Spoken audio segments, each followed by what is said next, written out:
Olá pessoal, boa noite. Boa noite, estamos aqui mais uma vez, para dar continuidade à nossa revisão dos conteúdos de estatística, tá? Com foco nas turmas de segundo período do curso técnico subsequente em logística. Inicialmente, mais uma vez, gostaria de saber como vocês estão. Espero que estejam gostando das aulas e compartilhem aí com seus amigos, divulguem, tá? Para que possa alcançar todos os nossos alunos. Na aula de hoje a gente vai falar de séries, seguindo aquela sequência. Só relembrando, esse material ele está disponível no sistema acadêmico da gente, tá? No SIGA, e vocês podem baixar e refazer as listas de exercícios que já foram propostas e também que as mesmas estão também disponíveis no SIGA, tá? Então o conteúdo da aula de hoje é séries estatísticas, tá? O que vem a ser séries estatísticas? Vamos relembrar um dos conceitos que a estatística tem como objetivo. Um dos objetivos da estatística é sintetizar os valores que uma ou mais variáveis podem assumir para que tenhamos uma visão global dessa ou dessas variáveis. Só relembrando que são variáveis, é o objeto do qual a gente quer ter interesse em investigar, A gente percebeu na aula passada que eles podem ser classificados em nominal, no caso de qualitativa, nominal ou ordinal. No caso de quantitativa, pode ser contínua ou discreta, São a cor dos olhos, no caso de nominal. O grau de instrução é ordinal, é uma qualitativa ordinal. A idade de uma pessoa, por exemplo, é uma quantitativa discreta. Já a altura de uma pessoa é uma quantitativa contínua, só para a gente relembrar. Então, o objetivo é a gente sintetizar isso de uma maneira que um leitor, que uma pessoa que vai pegar a tua pesquisa possa visualizar de maneira simplificada. E aí, para fazer isso, a gente lança mão das séries estatísticas, tá bom? Então, as séries estatísticas ela tem essa função. Mas a grande pergunta é, o que é uma série estatística, A série estatística nada mais é que uma tabela. Daqui a pouco a gente vai dar a definição formal, mas basicamente ela é uma tabela. E por falar em tabela, é muito importante a gente ver do que uma tabela é composta, Então, nesse caso, a tabela é um quadro que resume um conjunto de observações, tá? E ela é composta por corpo, que é o conjunto de linhas e colunas que contém informações sobre a variável em estudo, cabeçalho, parte superior da tabela que especifica o conteúdo das colunas, coluna indicadora, parte da tabela que especifica o conteúdo das linhas.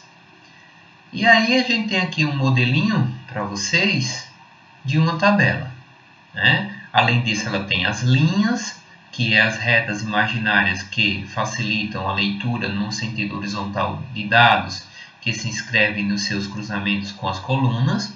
Tem as casas ou células, que é o espaço destinado a um só número, ou seja, o próprio dado que você coletou, tá?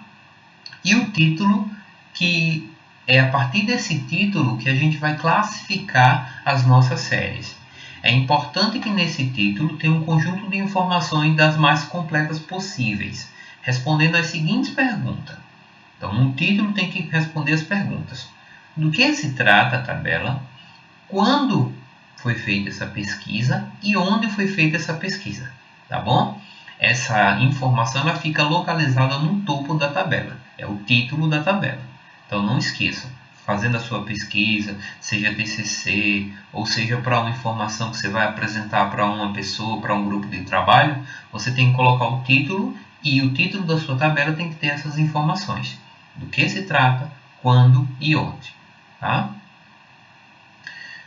Aqui a gente tem um exemplo de uma tabela, Aqui a gente tem um título, ó, o cabeçalho aqui, ó, coluna indicadora, E aqui a gente tem as linhas e em cada linha você tem as células que são os valores que foram pesquisados. É muito importante também colocar no rodapé qual foi a fonte da sua pesquisa, tá bom? No caso de ser uma tabela elaborada por você mesmo, você coloca na fonte autor, porque quando a pessoa estiver lendo o trabalho, vai saber que foi você quem pesquisou, que coletou e organizou essa tabela. Tá bom, pessoal?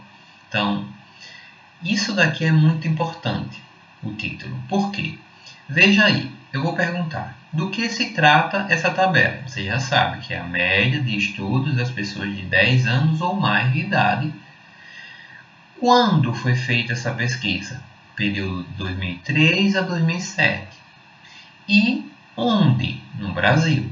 Então veja que o meu título está completo, ele indica todas as informações necessárias para um bom entendimento e para a classificação dessa série. Agora, vamos à definição do que é uma série, né? Denominamos série estatística toda a tabela que apresenta a distribuição de um conjunto de dados estatísticos em função de quê? Da época, do local ou da espécie. Então, são exatamente aquelas perguntas. A espécie significa o quê?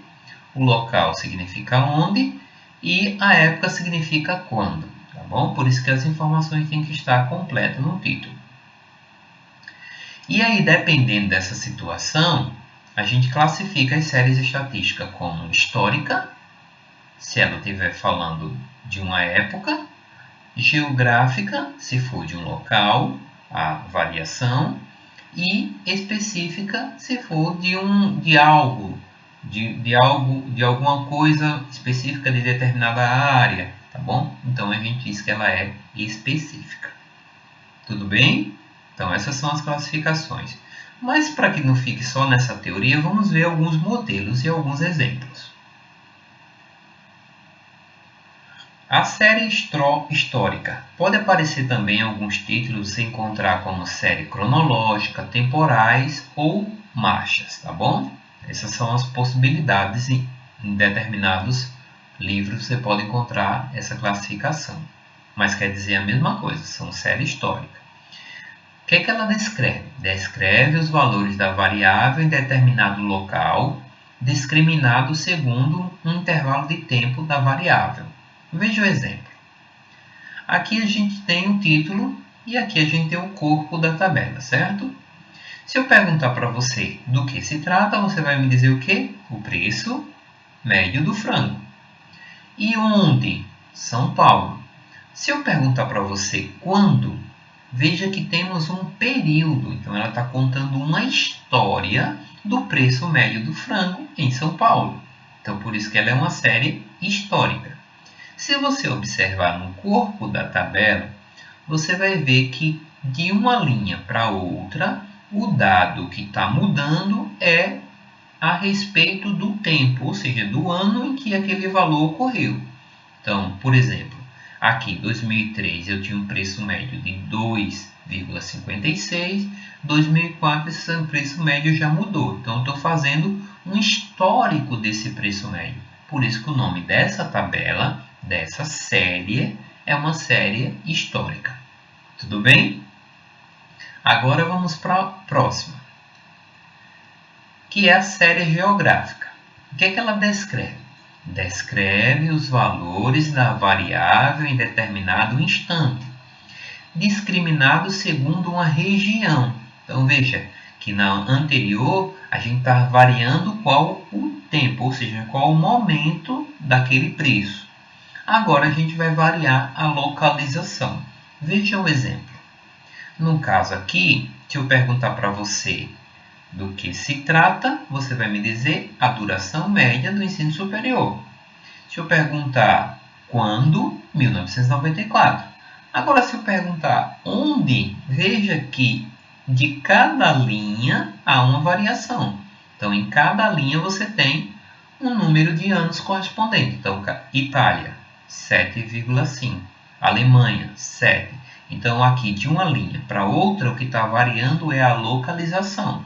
Então, você está coletando dados de determinada região e está fazendo as suas anotações. Nesse caso, a série é dita geográfica. Vocês podem encontrar também em alguns livros séries espaciais, territoriais ou de localização, beleza? Mas o mais importante é você saber que o que varia de uma linha para outra é a localização daquele dado, tá bom? Que você coletou.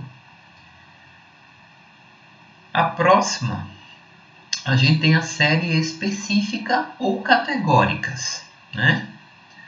Ela descreve os valores da variável em determinado tempo e local, discriminados segundo especificações ou categorias. Por exemplo, nesse caso aqui, a gente tem os rebanhos brasileiros. No ano de 2016, o local é o Brasil e o ano é 2006. Agora veja que o rebanho ele muda de uma linha para outra. Então é uma especificidade. Então é uma espécie, no caso do rebanho, está mudando de uma espécie para outra. Então por isso que a gente chama essa tabela aqui de série específica. Então, só recapitulando. Se houver a variação do tempo, ou seja, do ano, do mês, do dia, do minuto, do segundo, a gente diz que é uma série temporal ou histórica. Se houver a variação da localização, ou seja, qual a região que está sendo informada aquele dado, a gente diz que é uma série geográfica. E se estiver variando do que se trata, ou seja, cada linha fala de uma coisa diferente, a gente está falando de uma série específica. Beleza? Além dessas três, a gente pode fazer combinações dessas três, que é chamadas as séries conjugadas ou de dupla entrada, né? Então perceba que nessa tabelinha aqui a gente tem uma informação, uma indicação para a linha e temos também uma indicação para a coluna.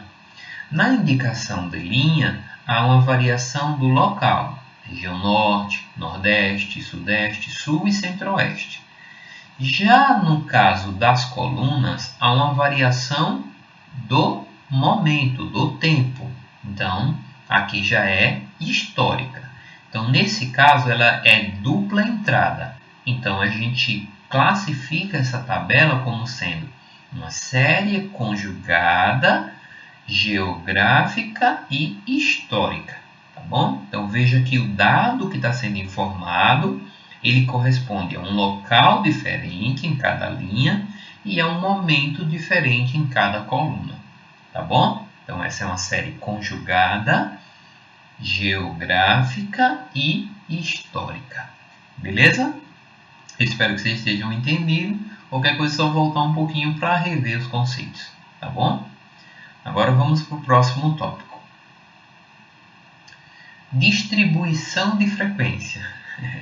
Essa tabela a gente vai preparar uma aula para ela, né? Que vai ser uma aula que vai receber esse nome, distribuição de frequência. A gente precisa detalhar como é que é construída, tá? Então eu vou reservar uma aula só para esse conteúdo, tá? Aguardem. Não vou nem entrar em detalhes agora. Agora vamos falar de dados. O que são dados, né? Os dados que você vai colocar nessas tabelas. Eles podem ser dados absolutos ou dados relativos. No caso de dados absoluto, resulta da coleta direta da fonte, sem outra manipulação. Senão a contagem, medidas, são chamados de dados absolutos. Então pode ser, sei lá, quero saber a quantidade de pessoas em determinada região, determinada escola. Então, eu só faço a contagem. Quero medir a área de determinados lugares. Então, eu vou medir e vou anotar na minha tabelinha. Então, esses dados são dados absolutos. Não houve manipulação, não houve cálculos matemáticos, a não ser a contagem e a medição. Tá certo? Agora, os dados relativos, os que são? São resultados de comparações por quociente, né? Razão, que a gente estudou lá no primeiro período. Então, necessariamente, a gente vai fazer algumas razões entre os dados absolutos que se estabelece entre dados absolutos e tem por finalidade realçar ou facilitar a compreensão entre quantidades. Então, a gente utiliza os dados relativos, né, para melhorar a nossa compreensão de determinadas informações. Por quê? Porque quando a gente faz razão de algumas coisas, a gente vê que tem como a gente, por exemplo, uma razão muito frequente que a gente usa é a porcentagem. Então, a porcentagem é uma razão por 100. Né? Então, você pega o dado e divide por 100, né? Faz uma regrinha de 3 lados, você encontra o percentual, e aí você tem basicamente uma noção de quantos por cento está tendo de aumento em determinada situação. Você já tem uma melhor compreensão do dado absoluto que foi passado, só que agora ele já não é mais absoluto, porque você fez uma continha e ele passou a ser um dado relativo. Né? Os dados relativos, em geral, ele é dado por meio de percentagem, índices, coeficientes e taxas. Vamos falar de cada um, passo a passo. Por isso que a gente está com um quadrozinho aqui, tá? A gente vai fazer a nossa primeira aula, que a gente vai fazer alguns cálculos aqui no segundo período. Então vamos lá. As porcentagens. Consideramos essa tabela aí. Primeira coisa, que eu vou fazer uma pergunta para vocês. Que tipo de série é essa? É uma série específica. Veja que a cidade continua a mesma cidade, né? O ano continua sendo o mesmo. Agora, a série, no caso, o nível de ensino, já muda de uma linha para outra. Então, é uma série específica. Agora, qual seria interessante a gente fazer, no caso? Seria interessante a gente calcular a porcentagem desses valores. E como foi visto lá, por exemplo, no primeiro período, para a gente calcular a porcentagem, basta a gente pegar o número de elementos desse ensino fundamental aqui e dividir pelo total de elementos. Então, fazendo essa divisão, a gente tem o seguinte. Vamos fazer aqui no quadro agora. Então, eu quero calcular 19.286 por 21.201. Fazendo essa divisão, deixa eu usar aqui a calculadora. 19.286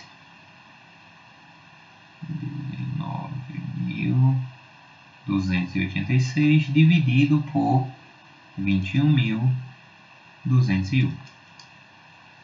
A gente tem um total aproximado de 90, do 0,90. 91, perdão. 0,91. Então, isso aqui corresponde a 91%. Então, eu já tenho uma informação um pouco mais relevante. Só o número não iria me dar essa noção. Eu tenho uma noção agora de que a maioria, grande maioria, dos alunos estão matriculados no ensino fundamental. Já no ensino médio, a gente tem o seguinte. Tem 1.681, né? E essa maioria ela está em percentual, o que é melhor a compreensão. Então, vamos fazer 1.681 dividido por 21.201. Vamos lá, 1.681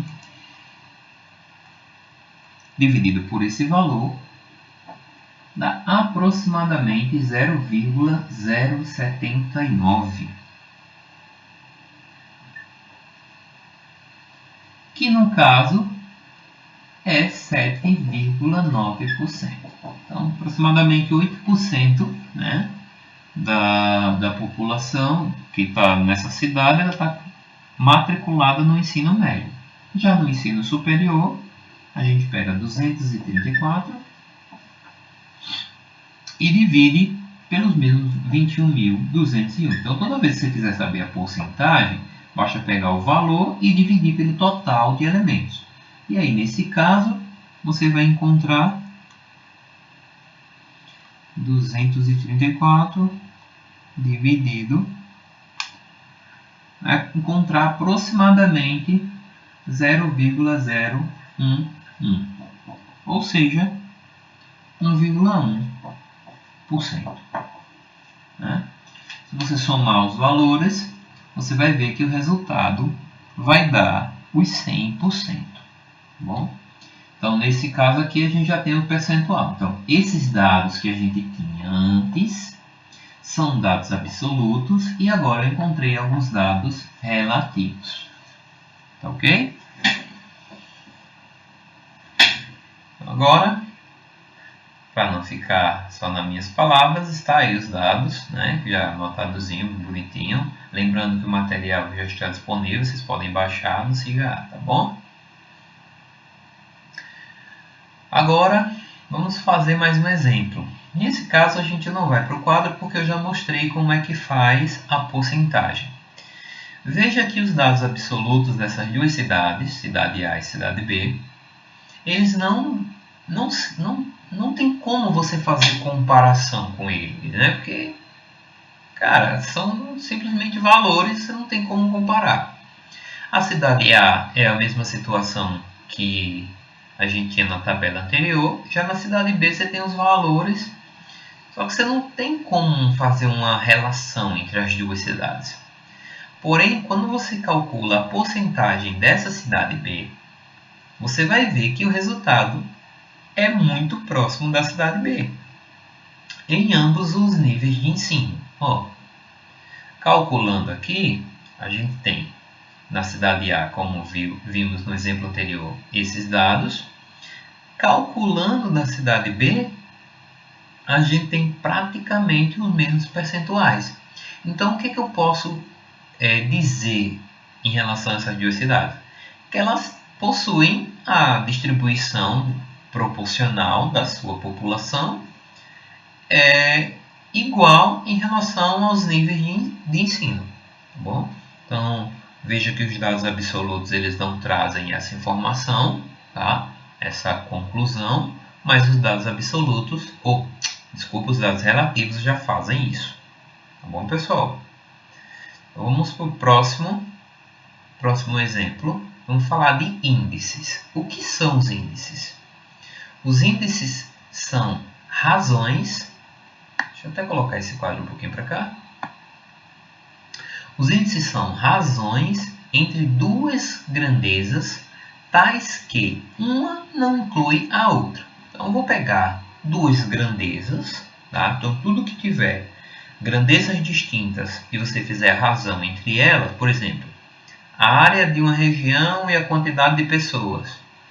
Então, isso daí é a massa de um determinado produto com o seu peso. Então, você já consegue fazer um índice, tá bom?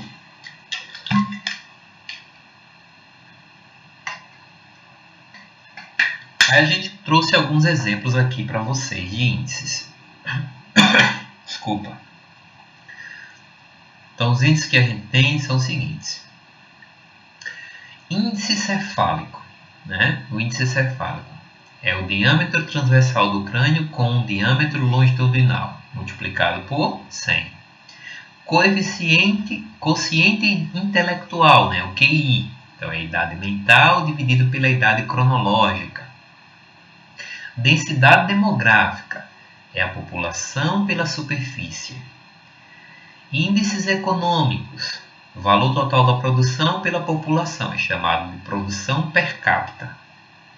Consumo per capita é o consumo do bem pela população. Então, sempre que tiver a palavrinha per capita, é para você dividir pela população. Renda per capita é a renda de uma região pela população. Receita per capita é a receita de uma região pela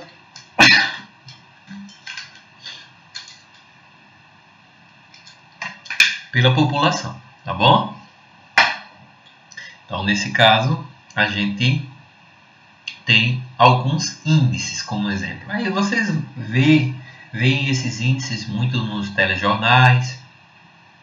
Então, no seu dia a dia você encontra muito essas informações. Então, lembre-se que a gente pode fazer simplesmente a razão entre essas medidas aqui, que são dados absolutos, só que se trabalhando com esses dados absolutos, você encontra um dado relativo, que no caso são chamados de índices, né? Esses daí. Agora, vamos para os coeficientes. Os coeficientes são razão entre o número de ocorrência e o número total, tá? Então, no caso de exemplos aqui, a gente tem coeficiente de natalidade, é o número de nascimento pelo total de pessoas. Coeficiente de mortalidade, número de óbito pelo total de pessoas. Coeficientes educacionais, coeficiente de evasão, pega o número de alunos evadidos pelo total de matriculados. Então vai ser sempre pelo total, tá? Você vai fazer sempre pelo total. Que basicamente você vai encontrar o que a gente chama de taxa unitária, né? Taxa unitária, que aí você multiplicando por 100 você encontra a taxa percentual. Tá bom? E aí a gente tem alguns exemplos, só que antes é muito comum, ao invés de você encontrar coeficiente de mortalidade ou coeficiente de natalidade, você encontrar taxa de natalidade ou taxa de mortalidade. Qual a diferença? A diferença básica é que você vai multiplicar por uma potência de 10 para tornar o resultado mais inteligível. Como assim? Geralmente, esses coeficientes de mortalidade e natalidade são valores muito pequenos. Então, quando você multiplica por 1000, a gente já tem um valor um pouco maior e a gente pode usar no final da expressão a cada 1000. Por exemplo, se tiver 2,3 ou 3 ou 4, significa que é 4 para cada 1000. Né? Então, a cada 1000 você tem 4 mortes ou 4 nascimentos. Tá bom? E no caso da taxa de evasão, a gente multiplica por 100 o coeficiente de evasão. Tá bom? Para não ficar só nessa teoria, vamos ver alguns exemplos. Exemplos numéricos. Tá? Então, aqui em Joinville, em 2016, a gente tem uma população estimada de 569.645 habitantes. E a superfície é de 1.126 km². E os nascidos foram 9.153 e os mortos 2.728. Aí ele quer que a gente calcule o coeficiente de natalidade e a taxa de natalidade, respectivamente, o coeficiente de mortalidade e a taxa de mortalidade e o índice de densidade demográfica. Então, são dois coeficientes, duas taxas e um índice. Só para a gente praticar. Aqui, o gráfico.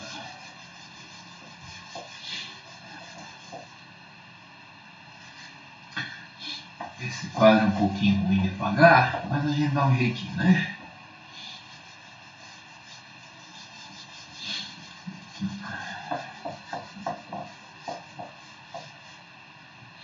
Bom, então primeiro calcular o coeficiente de natalidade. Então você vai pegar a quantidade de pessoas que nasceu, então coeficiente.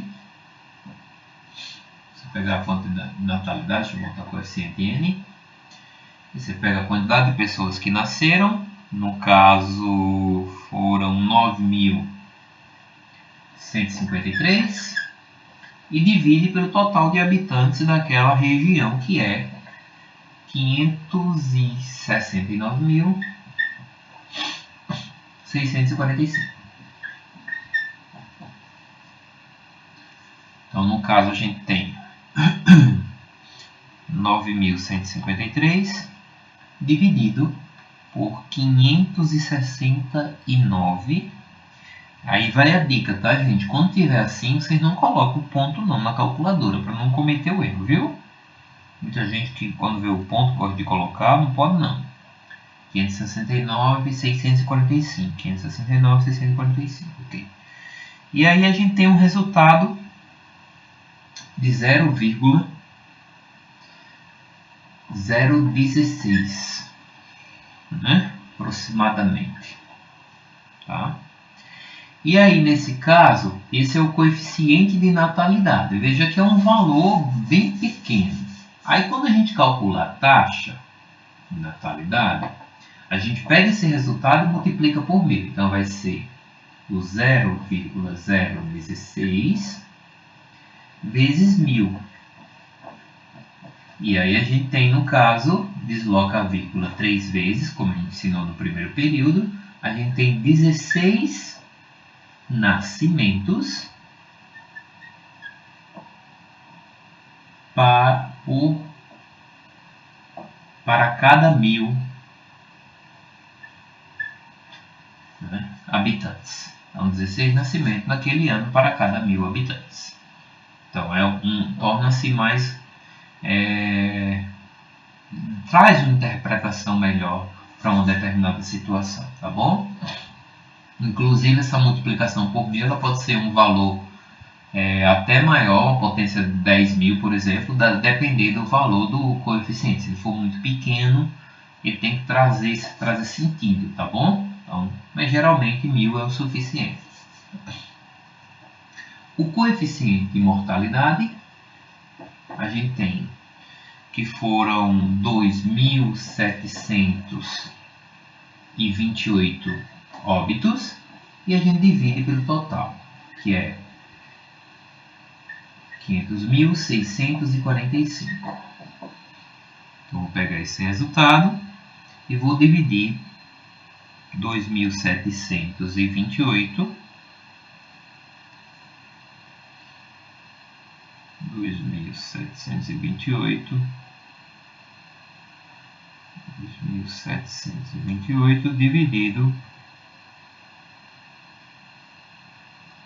dividido por 569.645. Então, vai dar um valor aproximado de 0,004. E a taxa, por sua vez, de mortalidade, é só pegar esse valor. Desculpa, depois tem um 7, então vai ficar 5, né? Aproximadamente 0,05. Então, a gente pega esse valor e multiplica por 1000. Neste caso, eu encontro a taxa de mortalidade, que seria 5 mortos para cada 1000 habitantes. Tá bom, gente? Então, essa é a maneira da gente fazer. Então, de cima é o coeficiente, os dois. E aqui a gente tem as taxas. Tá ok? Agora a gente vai ver um outro exemplo. Desculpa, tem a letra C, que é o índice da densidade demográfica. Vou apagar aqui.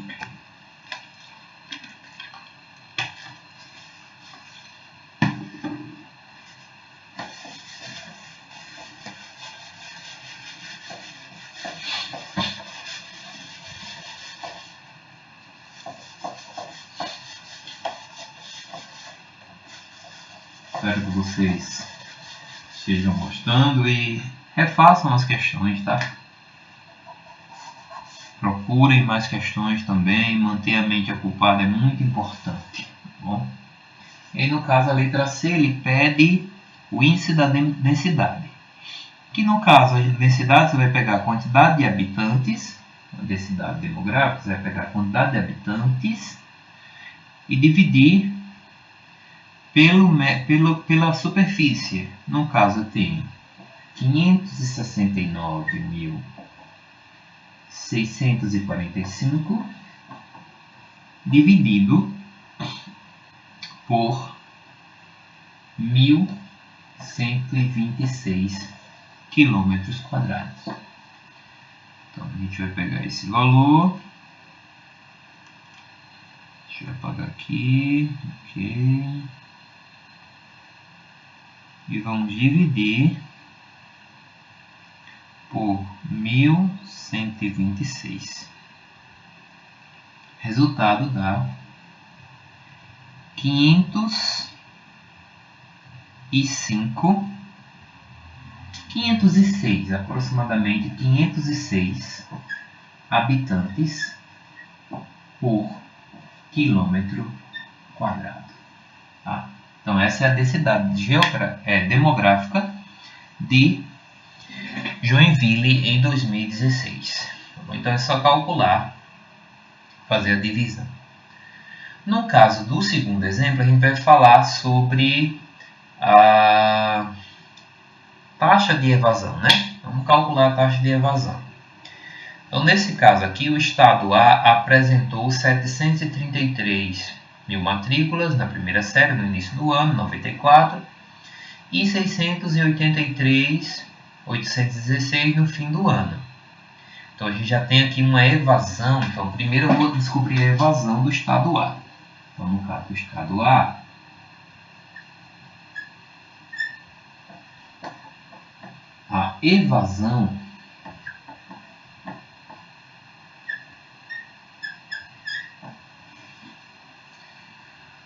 a evasão é de, fazendo a diferença, a gente subtraindo, né? A gente vai subtrair 733.986 menos 683.816. Então, já tem uma evasão de 50.170. Então, se eu quiser saber a taxa de evasão, né, ou coeficiente de evasão, eu vou pegar a evasão, então, nesse caso aqui, vamos fazer a taxa de evasão. Então, vamos pegar 50.170 e dividir pelo número matriculado no início, que no caso era 733.986 vezes 100. Vou fazer essa continha rapidinho. Então, eu tenho 50.000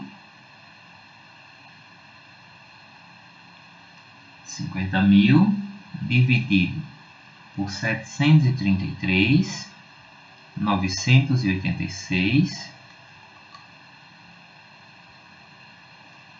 vezes 100. Então, eu tenho uma evasão de aproximadamente 6,8%, tá, do total de matriculados. Já no estado B, a gente tem uma evasão de quanto? É só fazer a diferença. No caso, tinha 436.127 menos 412 no final, 457. Então, tem uma evasão de 23.670. E aí a gente vai calcular a taxa de evasão desse estado também. A taxa de evasão vai ser esses 23.670 dividido pelo valor inicial, que era 436.127 vezes 100. Vamos ver quanto dá aqui. Então, no caso, vai ser esse valor dividido por 436.127 vezes 100 dá aproximadamente 5,4% de evasão. Tá bom? Então, esses exemplos, eles servem para você praticar alguns daqueles índices, coeficientes e taxas que a gente viu. Porém, qualquer um daquele é válido, então se você tiver dificuldade, busque esses conteúdos, tá? Resolva os exercícios que estão propostos e qualquer coisa precisando tirar as dúvidas, pode deixar nos comentários. Tá bom, pessoal? Eu agradeço, né? A gente vai ficar por aqui. Muito obrigado por terem assistido até esse momento e fiquem com Deus, se cuidem, tá? E que tudo vai passar o mais breve possível, tá? Tchau e até a próxima. Valeu!